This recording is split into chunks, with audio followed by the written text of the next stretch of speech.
ডিগবৈ বালিজানৰ এজন যুৱকৰ যোৱা দুদিন ধৰি নিৰুদ্দিত হৈ থকাৰ হেতু চিন্তিত হৈ পৰিছে পৰিয়ালৰ লোক। জানিব পৰা মতে যুৱকজন ডিগবৈ বালিজানৰ নিবাসী হৰে কৃষ্ণ দাসৰ পুত্ৰ দেৱজিৎ দাস। যোৱা দুদিন ধৰি পৰিয়ালৰ লোকে কোনো ধৰণৰ যোগাযোগ হোৱা নাই দেৱজিৎৰ। নিজৰ ই-ৰিক্সাখন চলাই পৰিয়ালটোক সহায় কৰিছিল পিতৃহীন দেৱজিতে।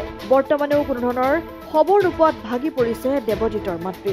কোনো সদাশয় ব্যক্তিয়ে যদি যুৱকজনৰ সম্ভেদ পায় তেন্তে 6901509079 নম্বৰত যোগাযোগ কৰিবলৈ আহ্বান জনাইছে পৰিয়ালৰ লোকে। চাৰে 9টা বজাত ওলাই আহিছিলে। যোৱাকালি ওলাই আহা? হয়।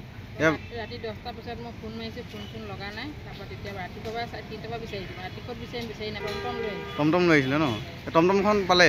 টমটমখন পাইছোঁ, বেটেৰী নাই, চব খোলা টিভিটো কৰি আছে, তাৰ গাড়ী কাপোৰ চব কৰি আছে, তাৰ টিভিটো কৰি আছে, খোলা আছে। তাৰপৰা বেটেৰী নাই, 4টা বেটেৰী নতুন লগাইছোঁ, আজি এসপ্তাহ হোৱা নাই 4টা বেটেৰী। পুলিচক খবৰ দিলে নি? পুলিচক খবৰ দিলোঁ, তেওঁলোকে অহা নাই। এজাহাৰ দিছিলে? এজাহাৰ দি আহিছে। ডিগবৈৰ পৰা ৰাজু হাজৰিকা ৰিপৰ্ট, অসম আদিত্য।